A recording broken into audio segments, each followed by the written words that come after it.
All right, everybody, it's time for the speed debates.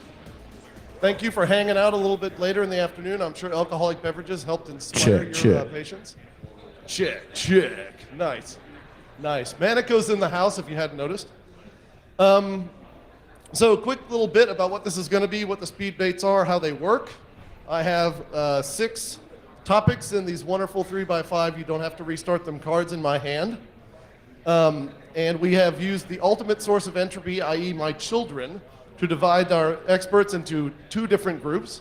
We have Mono Paul here, Peter Perfetti, Jim Manico, Wendy Nather, Robert Hansen, a.k.a. R-Snake, and H.D. Moore. A.k.a. yes. H.D. Moore and Josh Corman in a very small and invisible sort of way. The way this works is I will propose a position statement. One team will have the affirmative, the other team will have the negative, and we will go team by team taking turns. Each team member gets just 1 minute to explain why they are either for or against the position I'm going to announce, okay? And it'll be each team member. We go back and forth. Didn't know what we did last time? I don't remember. Oh, you're gonna pick a team? Okay, and then a rebuttal person? Let's do that, that's fine. Like, the rules are made up like right now by me, so this is good. You think I remember last year? I don't remember yesterday. Okay, so then each team will pick that's right, that's what we did. Each team picks an appropriate and then a rebuttal for 2 minutes, right? Okay, cool, perfect. 2 minute for the position and then a 1 minute rebuttal. You will be arguing for this point I'm about to mention, and you will be in the negative for this point. I love my kids' irony. Analyst reports are fundamental to optimally using your security spend. Dang it, my kids' entropy is awesome. Okay, team A. Team A, we need a positive. Who's gonna run with it? The position is analyst reports are fundamental to optimally using your security spend. Team A has 2 minutes to argue this point. Can someone get me some liquor, please? Yes. Liquor is en route. Come on. There is no other way to justify my position other than to provide you with endless amounts of information. Many people here are into data mining. The information is there. Look it up. That way I can guarantee you I've been very, very thorough. That's a little short of 2 minutes. I'm sorry. I didn't have a bigger speech prepared, but Mono said he would help me out with this. I think Manico will jump in. Look, the reality is, whether you like analyst reports or not, that many CISOs, CEOs, and other decision makers who may not be as technical as a lot of us in the room lean on these reports to get sound advice on how to spend money. So we can debate analysts, we can say it's pay for play, we can say it's research. There's a lot of different positions that people have in this industry about the value of analyst reports. And we can critique it and pen test that all we want. But the reality is, if you're a C-level of a major multinational corporation and you have money to spend and you don't have maybe the technical background to make the decisions on your own, what do? You go read analyst reports. You read 451, you read Gartner, you read Forrester, and these analyst firms really drive the heart of spending. This is whether we like it or not. So as security professionals, when we have a chance to influence these analysts to help them make better decisions around what they write about and what C's read, we do have to care about this. So that's my... Nice conclusion. I can actually live with that answer, so... Okay. Now you guys need to figure out who's going to rebut. Wendy! Who may or may not be an analyst.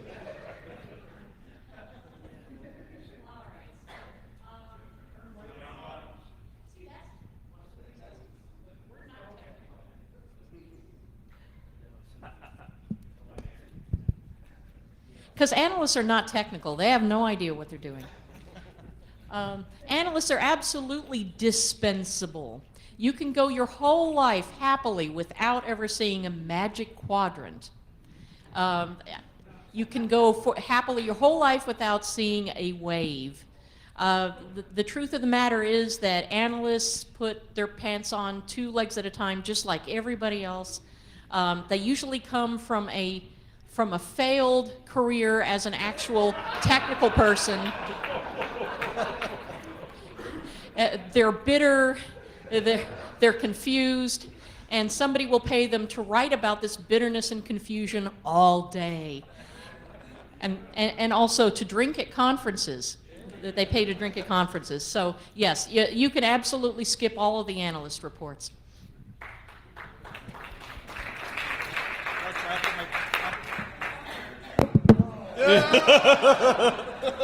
So Wendy, I understand where you're coming from, but the reality, analysts may put their pants on like everyone else, but they at least know what the front and back is. So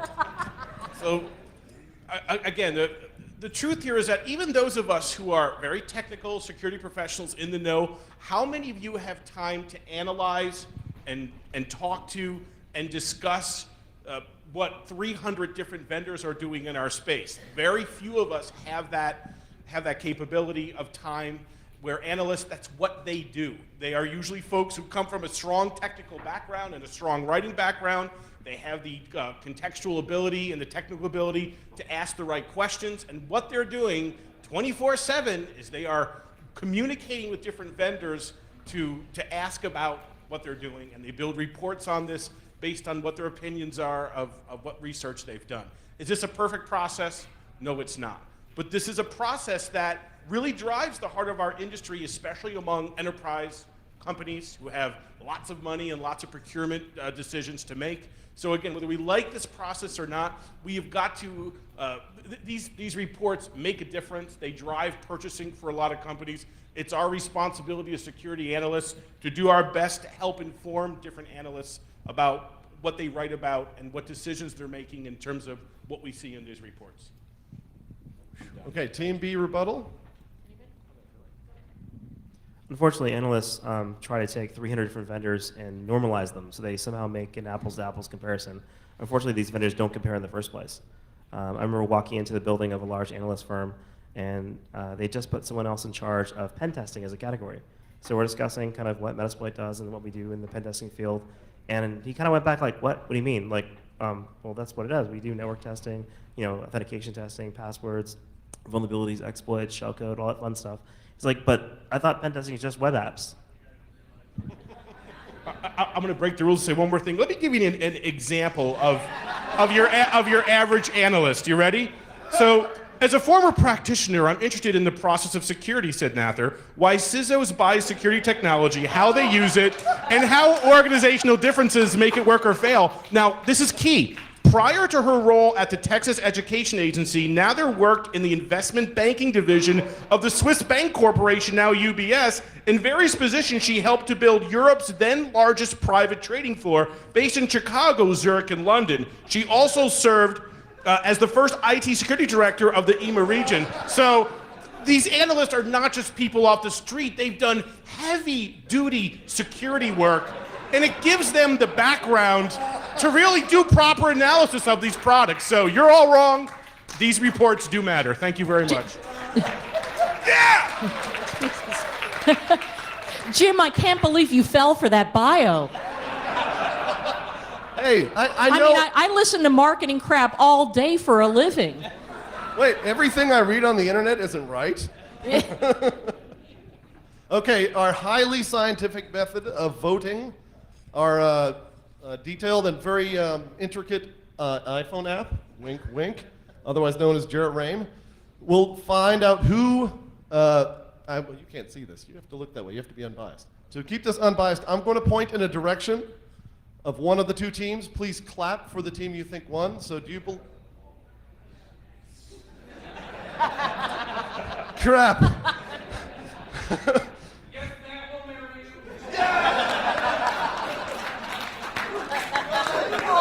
Oh no. Not that there's anything wrong with that. We're in Austin, it's cool. All right. Who believes that this team won the debate? Clap now.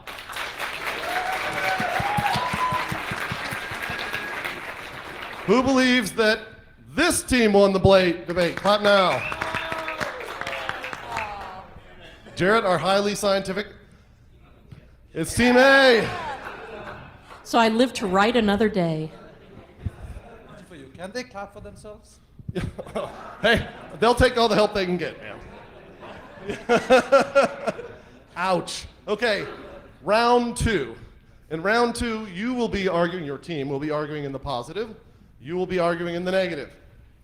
The position statement is, in the new world of DevOps and configuration management, if layer 8, i.e. a human, warm, fleshy being, touches the server, i.e. logs into it, you should consider it compromised, period. If you're doing it right, you never actually log into a server. You have Ansible, Puppet, Chef, Salt, whatever, do that for you. So, in this new world of DevOps and configuration management, if a layer 8 being gets on the server, consider it compromised. Chuck it away, fire up a new one. Okay, that is your position positive, your position negative. Who's going to go first? All right. So yeah, I've actually heard a number of people believe that you can have such a thing as a hardened operating system, and I think that's probably true when it comes out of the box. When you first get it, day one, like when it's still in the plastic and everything, assuming it didn't come from China or the NSA, it's probably good to go. The second you actually turn it on, the second you actually install the thing and it starts making outbound calls to the internet, it starts pulling in patches, it starts requesting stuff from GitHub and all this crazy stuff for all these packages and all these sort of sub-dependencies and so on.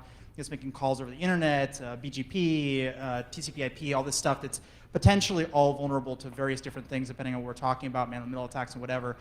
That person, just by turning the button, just by turning on, logging into it the very first time, has changed, depending on what operating system we're talking about, Windows, like I think it's 100,000 files or something on the first boot or something that it modifies, first time. There's really no way to know what's going on that server once you have hooked it up to the internet. The very first time that thing is on the internet and you've logged in, it's basically impossible to know what's on that computer at that point. There's no way to sort of baseline it and make sure that it's 100% guaranteed free of any future vulnerabilities from what that original baseline was. So go to 3x5 cards? Yeah. Chisel. Sweet. Chisel. Carry a pigeon. Carry your pigeon. There's an RFC for that. Who's arguing in the negative? Robert, you ignorant slut, you. You may think that there is pure agile or pure waterfall, or in this case, pure DevOps. That might be your world, but that's not the way the real world works. What most organizations do is they take DevOps. So you agree with me then? Let me finish, baby. So most organizations look at DevOps and they take elements of it that they want to implement in their own organization. And so one of the areas of DevOps, one of the tenets of DevOps is you never log into a server.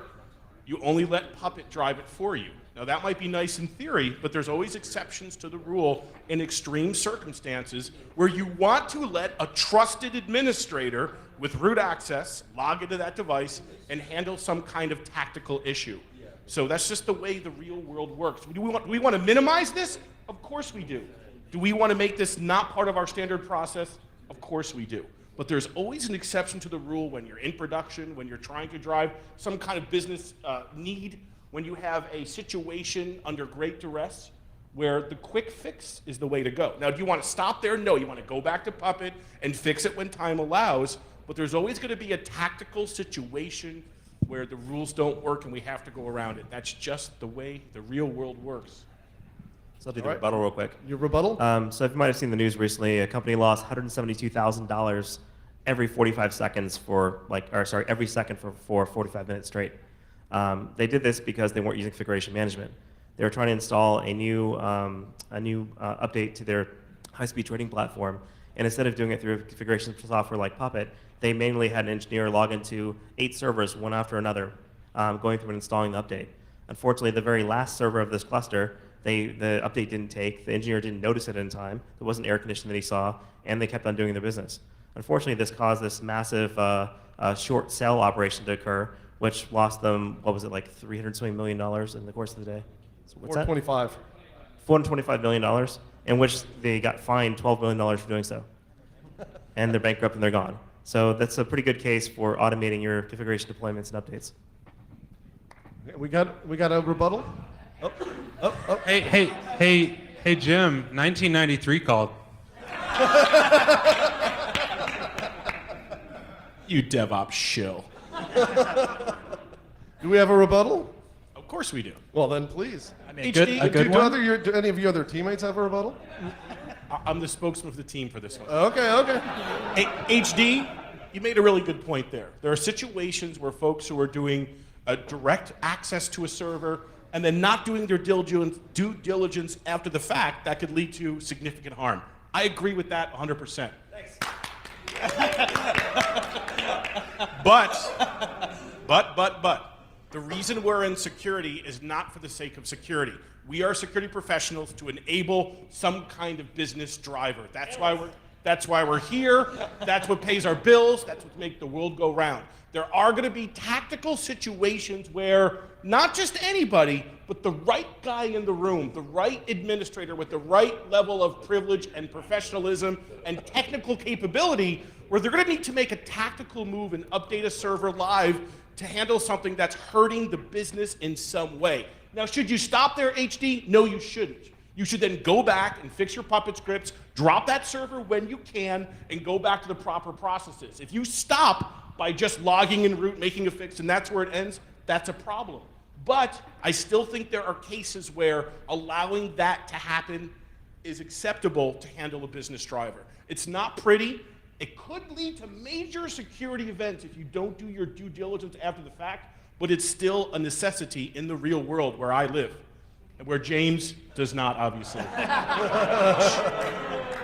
All right, it's time for the highly scientific voting. Now that I'm out of shadow and eye shot of Jarrett Rame, our illustrious high-tech timer, who believes that this side of the room, or that team that I'm pointing to now, won the debate? Clap now, please.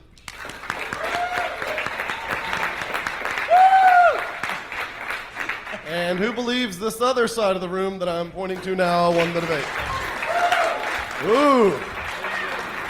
That's going to come down to the wire. Do we have a call official? Sure, it's an iPhone app, whatever.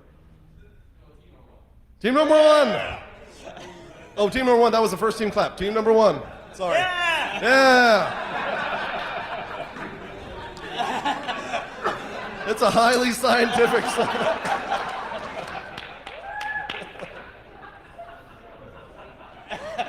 Wow.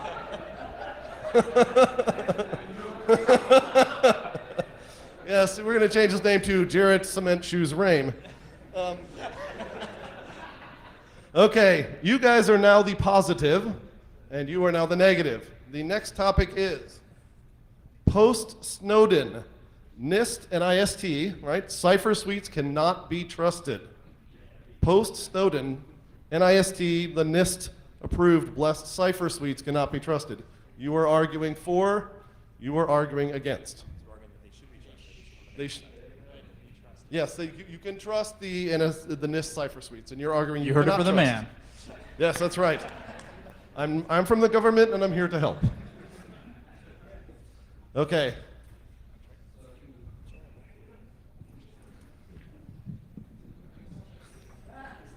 Come back, Jim.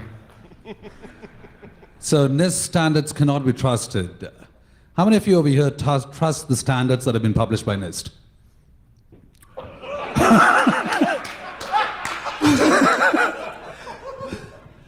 Enough said. That'll be like folks? 2-line code for me to write that down. So you heard Nick Galbreath this morning speak about this as well, and he talked about the cipher standard, right? From 2007, it's been kind of insecure, and I think he said it is standard. Enough said again. Man of few words. And take a look at Silent Circle. I mean, they recently dropped both NIST hashing and ASIC and symmetric crypto. They moved away from AES to Twofish, and they moved away from the SHA algorithm suite to, I believe, Whirlpool. So those who are building the most highly supposedly secure software are already beginning the migration away from NIST standards. If we look at some of the largest security companies in the world, I don't want to mention any names, they are already going to all of their customers and saying abort a certain number of NIST standards and use different items in their products. Some are even dropping these standards from their products. Can we trust them? You know, and Bruce Schneider said, you know, he doesn't believe in this whole story. He believes in pure math. So, and math does help. It does. Math is But fundamental. the reality is these algorithms are really difficult to prove in a standard mathematical theorem. It's a very unique branch of mathematics, which again is really difficult to prove. How do you prove if a crypto algorithm is secure? You put it out there to the world, and you have the world's best cryptographers analyze it and let time go by. There's no mathematical proof that we can just throw against it to see if it works. So we have to go on trust to some degree, with especially the elite of these algorithms, and especially at NIST. That trust is broken. Abort NIST standards. Thank you. So I'd like to thank the first team for making my point. How many people here can write crypto that would survive as long as AES has so far? Let alone, who here would adopt an encryption algorithm that has been around less than that? In other words, we depend on crypto because it's in the public domain, because it has the most visibility, because everyone has the ability to analyze it, to find vulnerabilities, to expose it. The fact that the specific NIST standard, in this case was elliptic curve, PRNG, was theoretically tampered with, says a lot about how poor everyone else is at detecting the tampering. Because no one's been able to prove that it's tampered in a way that was weak. There may be one party, in this case, the NSA, that has the keys to it, but still, it hasn't been broken, not publicly. So if you're using the ECR, I forgot the actual term for it, but if you're using the particular elliptic curve, PRNG in this case, for your random number generator, you can protect against everybody but the NSA at this point. So the question is, who are you defending against, and how well has the crypto that you choose as an alternative been vetted? And I feel like at this point, the NIST standard algorithms really are the best we have because we can't do any better. Rebuttal? We can do better. And in terms of AES, it's called two fish. There's plenty of other choices that are at the top of the NIST selection choice around the time AES was chosen to be the standard for symmetric crypto. Hashing, we have the SHA family. Yes, we can do better. There are algorithms, again, like Whirlpool, that have also been peer-reviewed and analyzed by cryptographers that are very viable. Again, it really comes down to trust. And if you just look at what's happening in the world, look at what security professionals think, look at what real-world security companies are doing, it is time to abort NIST standards, unfortunately. Thank you. Okay. Rebuttal? Yeah, so that's that's an incredible amount of FUD, by the way. Oh, this from the guy who says crypto doesn't matter anymore? So I'm going to tell you Should I get that email out? why crypto doesn't matter anymore. If you actually look at what very large military organizations are doing, they're not breaking crypto as their primary attack mechanism at all. That is not what they're starting with. They start with normal stuff like botnets and and rubber hoses and like the traditional type of hacking into stuff that you'd expect, because it turns out it's a hell of a lot cheaper to do that. Any type of breaking crypto is significantly lower on the value of return on investment type stuff that you'd ever consider doing. So in terms of should you, which was the question, should you use NIST? Abso-freaking-lutely. You use every bit of crypto you possibly can that has been vetted as long as it has. If you're talking about, I have a nuclear bomb and I need to protect it, yeah, but you shouldn't probably be using any sort of that type of encrypto. You should be using like one-time pads. You shouldn't be using any sort of normal crypto that you'd normally run across. So yes, go ahead and use it. You're fine. Your government's may not be fine, so they should probably be using something different, but you'll be just okay. All right. Out of Rame's shadow and eye shot. Who believes that this team, ooh, I'm getting dizzy, over there, won the speed debate?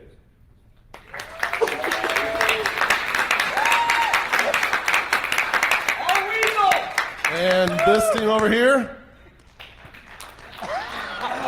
Who feels like giving some mercy to this team over here? Apparently nobody.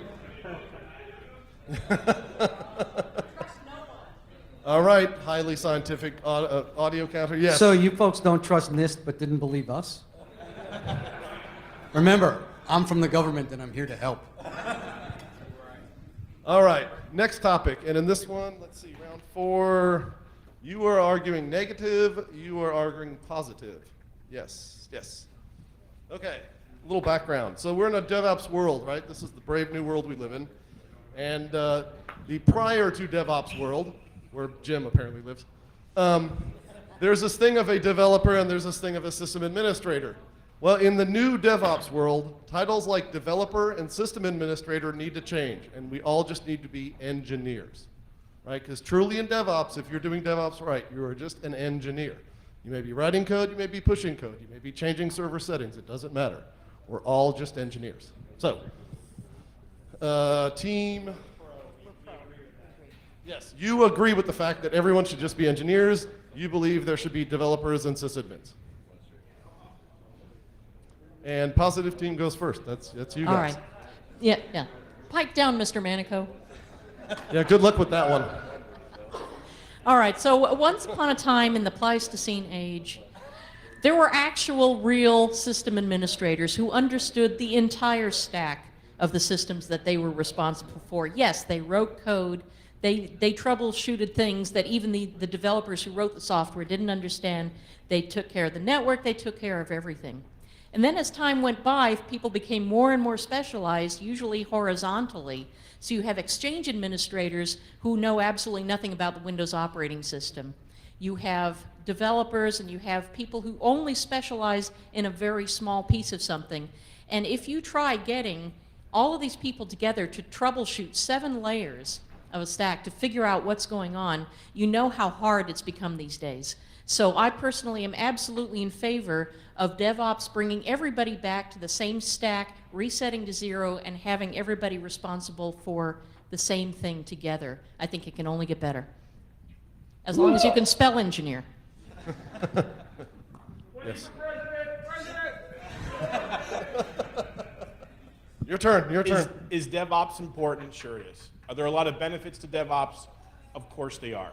Should you be applying the DevOps to every single piece of software that you're building? Absolutely not.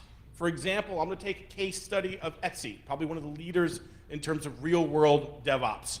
So they do DevOps on their website. They do not do DevOps on their credit card storage infrastructure. They have traditional administrators, they have traditional developers, and do more of a waterfall process because of the sensitivity of the application. I am not dissing DevOps. It is actually a pretty outstanding thing, James. But if you apply that tool to every single situation, you're going to screw yourself over big time. We need to apply the proper process, the proper methodology, and the proper tool to the proper situation, and DevOps is not always the right tool. It often is, but not always. And so there are cases where you still need traditional administrators and traditional developers. Just like certain situations, just engineers are all you need. It depends on the situation. Thank you very much.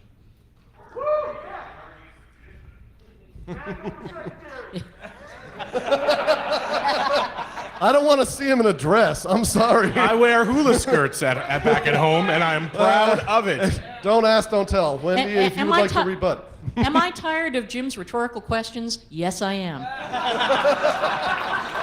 I'd also like to remind Jim. Wendy, The question actually was, should people have the same titles or not? So I'm not sure where you went, but I'm not sure whether you even answered that I question. said that in some cases you need engineers and developers. In some cases, just the title engineer is good enough. That's what I said. HD. But what do you call them? Well, That's the only thing we're talking about. Developers, administrators in some cases, and just engineers in others. So another statement in support of having everyone have the same title. In every operation, every business, someone is stuck holding the poo stick. Someone has to scrub the toilet. In this case, we usually call them QA, or depending on your organization, they could be your security guy, they could be your sysadmin who is running 400 servers and doesn't have any tools for it. Whoever's being stuck with basically the least fun job given his resources that are available. The nice thing about giving everyone the same titles, you actually get them in the same room, you treat them the same, so the poor schlub over there scrubbing your toilets doesn't feel like he's being singled out for being so far behind the rest of the organization for his particular role. So I do feel like, as Wendy stated, giving them the same title, giving them the same kind of a platform really helps people work better together. It doesn't result in these different schisms, different layers. You don't have these devs versus ops wars, these ops versus sysadmin wars. It's harder to point the finger when you're pointing it back at yourself. Ooh, nicely done. Rebuttal, please. so HD, as much as I respect you, man, I'm sorry I have to disagree with you on this one.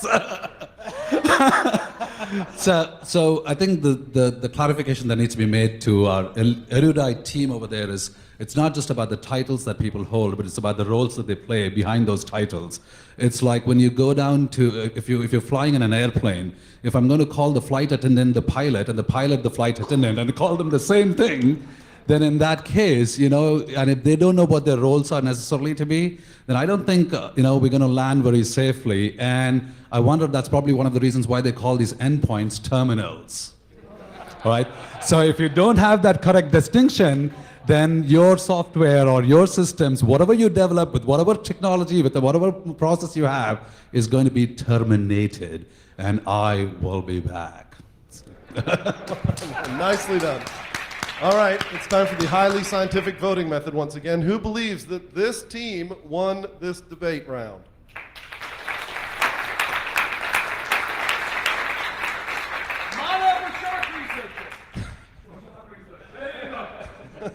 Who believes that team won the debate round?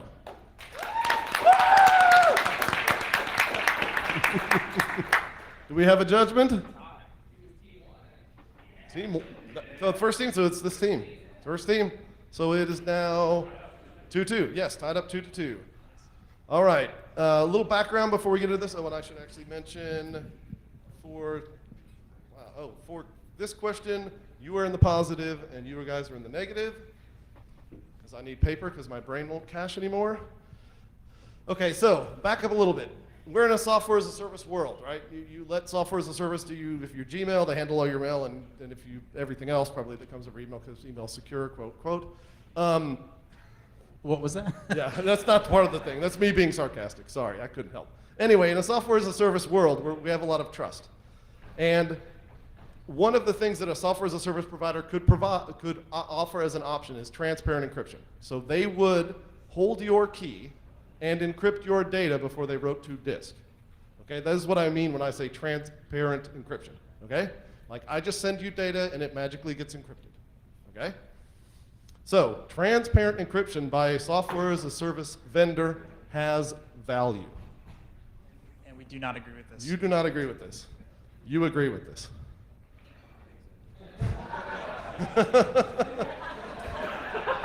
Oh, hey.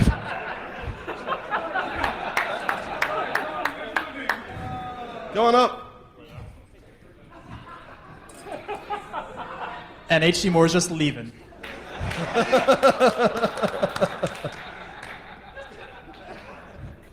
All right, here goes the positive.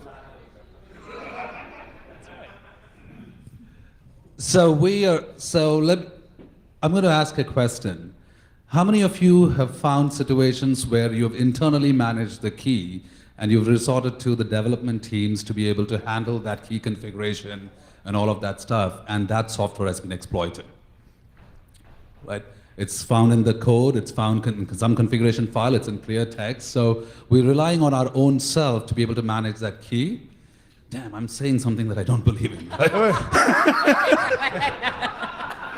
Yes, this time.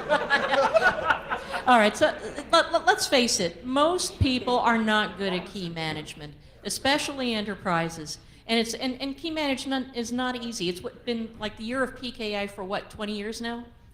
So absolutely, part of the value is going to be in SaaS providers who understand how to use it and manage it properly. And let's face it, for the people in the enterprise, it's just better out of their hands. Well, it's also about threat modeling, right?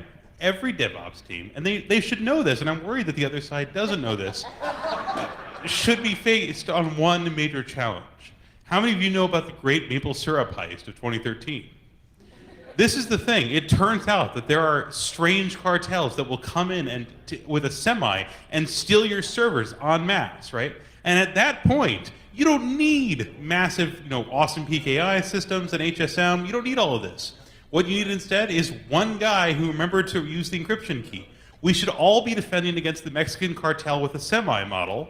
And this is the easiest way to do that, right? We don't need your expensive PKI. We don't need your highfalutin security. What we need is a guy with a card that says, I encrypt it this way, and that'll pretty much solve the problem. Okay, All right. that was horribly awful and not correct at all. But here's Jim. So what is the whole purpose of asymmetric cryptography? What are some of the cryptographic benefits that are gained when these are used by an individual? One of them is non-repudiation. And when you give those keys up and the provider is then in charge of managing those keys, when legal situations come up, that non-repudiation goes away. Let's look at, I don't want to talk about the negative. We know plenty of examples of providers who manage the keys for their cryptography for you. Let's look at an example of ones that don't. Look at Twitter. Twitter rolled out probably one of the best multi-factor authentication mechanisms in the world, because the whole requirement of it was that even if their servers are compromised, their multi-factor system is not. So your mobile device generates and stores the key, and they never have even a clue what it is. And you can read other articles to describe more details of it, but the key is held by us as the individuals, not by the organization, and it's still a very effective mechanism for authentication. So it is possible for individual end users to manage their own keys. When a provider does it for you, at the very least, you lose non-repudiation, if not much, much worse. It makes it that much easier for abuse, which is something we need to avoid in this day and age. I'll take the rebuttal of the You rebuttal. got the rebuttal? Okay.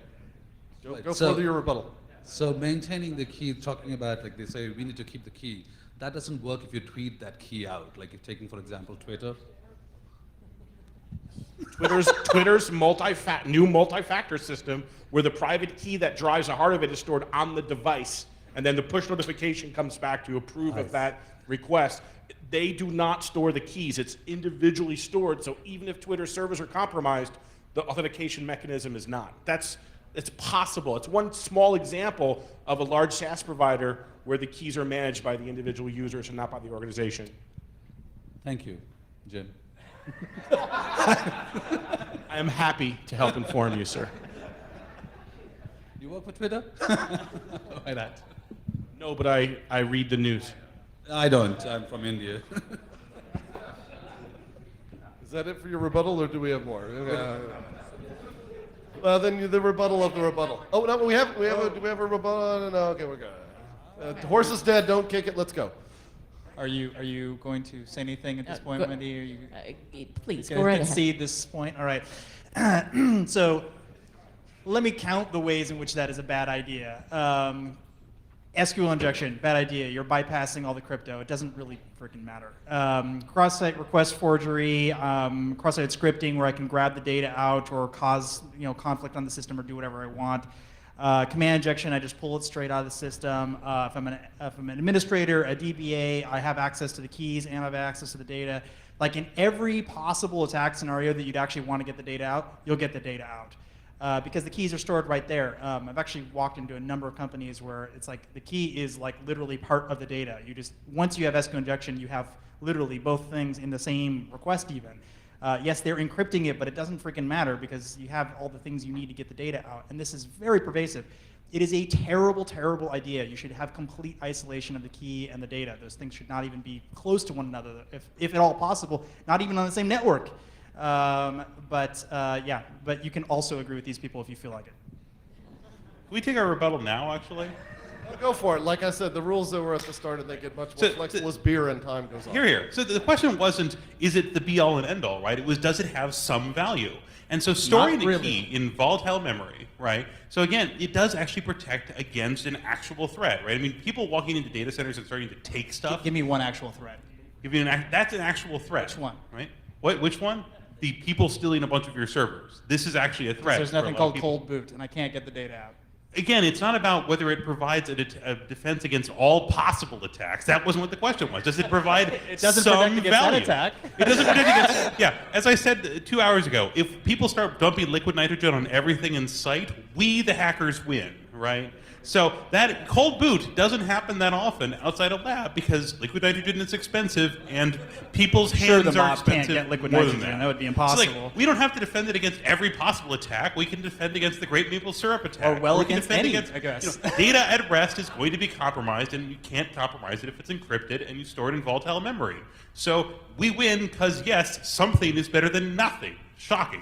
If the question wasn't provide any value in terms of like above zero, that's probably true. But it also adds a lot of negative if you're going to treat it that way. All right, I think it's voting time. I'm not going to bother to even like get behind Jarrett Rame on this one. Who believes this team won that round? And that team?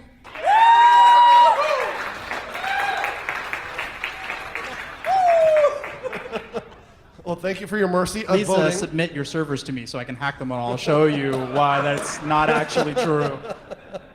Yes, please That's provide. right. Store your key with the ciphertext. You go. You go with that. On your way out, there is a special drawing. Please put your IP address down, and we'll email it to Robert Hansen. All right, last and final question. Internal auth and identity models, the traditional AD, centralized, LDAP, whatever, right, are no longer valid in the world of cloud. That is the position statement. In this case, the FAR team is the negative, and you are the positive. It no longer valid, so it is not valid. So AD and internal identity, you are positive that it does not work. You do not believe it works, they believe it works.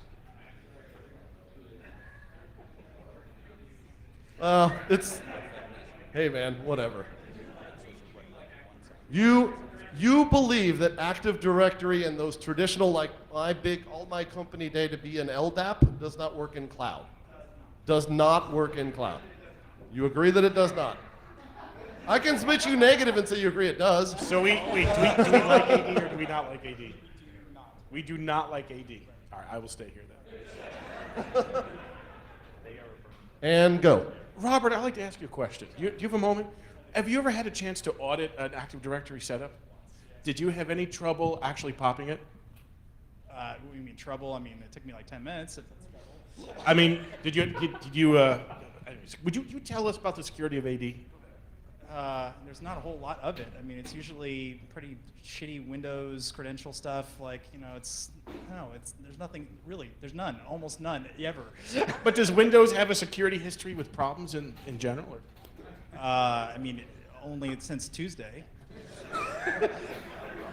So these technologies that you're asking us to consider for the cloud are already technologies that have such major historical problems, and now you're asking us to use those in the cloud at a scale that normal organizations don't even have to deal with. It's just a nonsensical thing to debate. These are technologies that had limited viability in the real world anyways, and now you want to push them to cloud where you have to scale at a level that these technologies can't even begin to scale? You want to use LDAP in a world where you're handling millions of concurrent users? Good luck with that.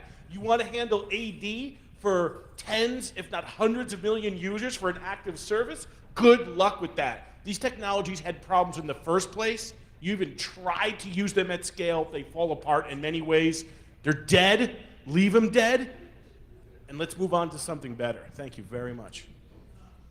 This public service announcement brought to you by Jim Manico. Please, the negative case. Okay. Jim, I'm here to teach you a new word. It's called federation. Because that's worked great. That's a great marketing term from these different providers, no doubt about it. Federation. No single AD directory has to do everything by itself, and in fact, in the enterprise, it generally doesn't. Having said that, I have plenty of clients who are using AD on massive scales, and it works just fine. Don't get scared by this whole cloud thing. Oh my God, cloud, we don't know what's happening in it. The fact of the matter is, people are using cloud, people are using hybrid environments, people are still in the enterprise, and it's all working just fine. Now, in cases where you have different layers of governance, you do have to do multiple overlapping circles, and this is where federation comes in. But there's absolutely nothing. AD is not going to die. It is never going to die. So it absolutely has value, and it's working today, and it's scaling today. So your clients are using these technologies. This from the lady who told us just a few minutes ago that the whole analyst industry is useless and nonsensical. I want to put that out there first of all. Hey, you were on this side at that time, by the way. I am not on Just your so you- side. you I am over here now. I am over here now. And I don't think the issue is really about whether AD is by itself a technology that's secure or not secure. It's about how you actually implement AD within the different environments that you're going to be in. In today's world, right, whether actually we talk about AD, but realistically today everything has come down to a single sign-on. Whether you go to you open an app on your thing and then you can use your Facebook or your Twitter, APIs to be able to log into multiple services. It's not just AD as in traditional Active Directory stuff. Now, let me ask you a question, Jim. At White Hat, internally, how do you guys manage your active accounts? I am actually a responsible person who honors my NDA, and I'm not going to talk about that.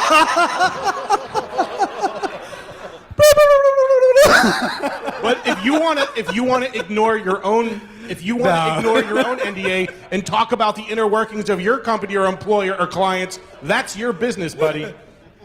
Yeah, I have an NDA to myself. So. Oh, security by obscurity works really well, Jim. I have a contract, and I'm going to honor it because I'm a man of integrity. Unlike the lady in the middle there.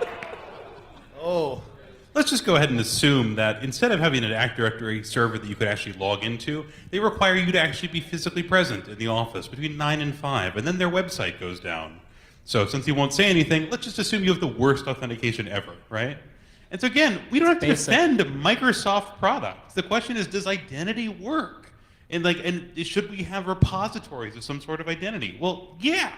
We should have federated identity. I mean, OpenID is actually used, even though it's kind of the whipping boy of the Does it use LDAP? What? No, but we don't have to defend LDAP. It Wasn't uses that LDAP the on question? the back end.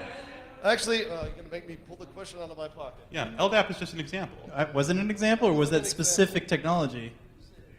Internal auth identity models, aka like AD and other traditional LDAP solutions, are Internal. no So we're longer talking about valid. using it in the cloud. Yes. All right. So what would normally work in your traditional company before cloud that held your identity does not work now that you have. So I'm glad that you all think that we should be using LDAP and AD in the cloud, and good luck supporting your 500 users. But with those of us who have to support 1 million users, we're going to use something different, and that's just the reality of No, how the world again, I works think today. the point was it's like AKA LDAP as an example is what he stated. So it's not necessarily LDAP. Even LDAP, like AD has AD Federation services that you could use in the ADFS. So it's not necessarily that the technology itself that is what we're debating about. I am sure that it's about the how identity is Facebooks, managed. the Twitters, and the Salesforce of the world who deal with millions of concurrent customers, I'm sure they're racing to use AD for those customers. It just doesn't work that way. These technologies don't scale for cloud level needs. They just don't.